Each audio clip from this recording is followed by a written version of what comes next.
Seems like many Canadians are obsessed with Kraken Exchange. By the way, follow our subreddit if you're into crypto. And I'm about to show you exactly how it works, whether it's actually worth using in Canada, and the one mistake that's costing beginners way too much money.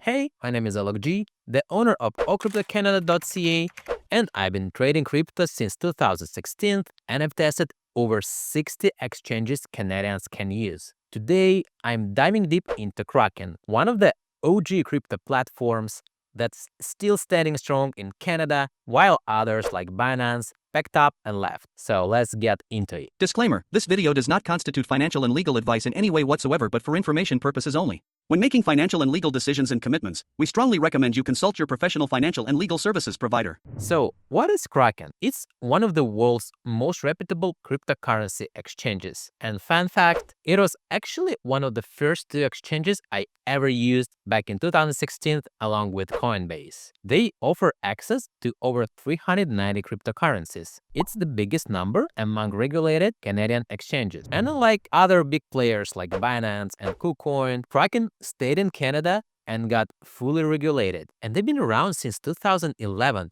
without ever being hacked, which is huge in crypto world. But just because they're reputable doesn't mean they're perfect. So let's talk about what is actually like to use Kraken as a Canadian. By the way, if you decide to try Kraken, I leave the referral link in the description. It helps to support my channel and also comes with a small financial bonus for you as well.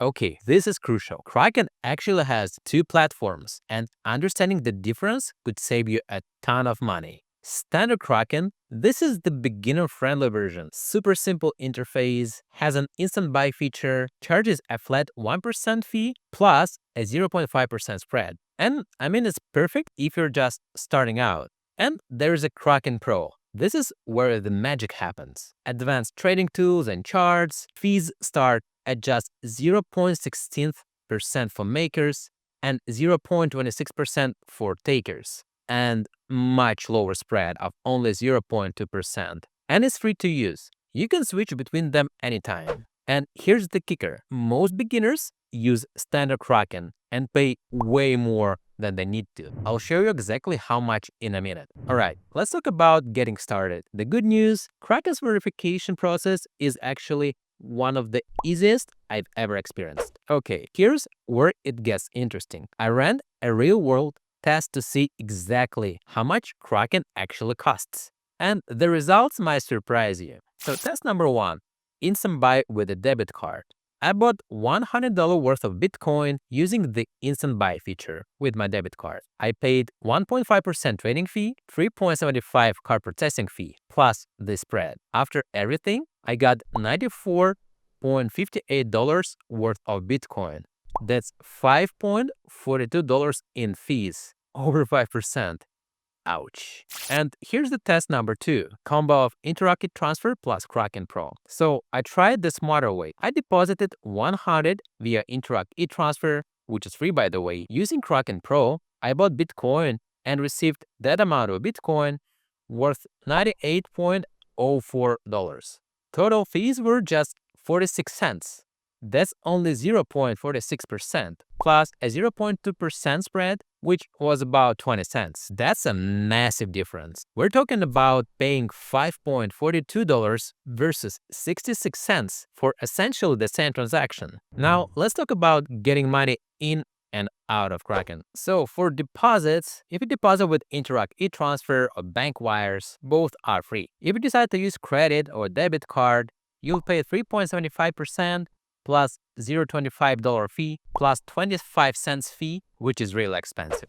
Talking of withdrawals, when you do a fiat withdrawal, you'll pay $10 Canadian flat fee, and crypto withdrawals would depend on network speed, usually around 10 minutes for Bitcoin. So use Interac for deposits to avoid fees, but be strategic about withdrawals since that 10% fee can add up if you're making frequent small withdrawals. Now let's talk about something super important, security. Because what's the point of low fees if your crypto isn't safe? Here's why Kraken is considered one of the most secure exchanges. They store 95% of assets in cold storage. That means offline, away from hackers. Their servers are under 24/7 armed surveillance. Yes, really, they've never been hacked. In an industry where hacks are common, that's quite impressive. Forbes ranked them number one for security in 2025, if you trust Forbes. For personal account security, they offer two-factor authentication. Make sure to use this. Email notifications for all withdrawals, account timeouts, time lock options for extra protection. So the bottom line is your crypto is probably safer on Kraken than most other exchanges.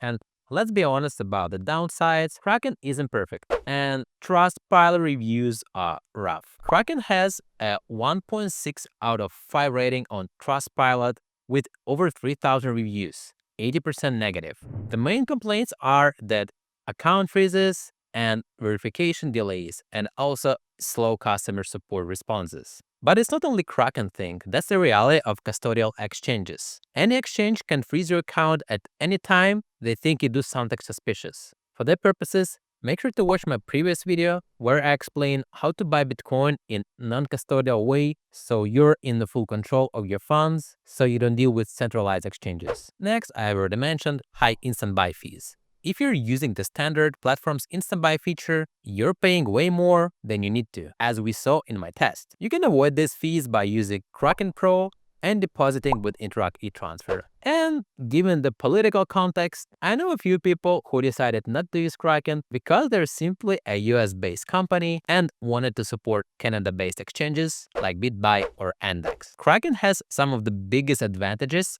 as a regulated exchange, many coins, and considerably lower fees. Are there better options? It depends on your needs. Check out my best crypto exchanges video, but 2026 is coming, so I will soon make a new video with the best crypto exchanges for Canadians in 2026. In the meanwhile, check out my Crypto Canada article that I update bi-weekly, and make sure to subscribe to my channel if you're from Canada and into crypto, as well as join my Reddit community. If this was helpful, please give it a like and see you in the next video.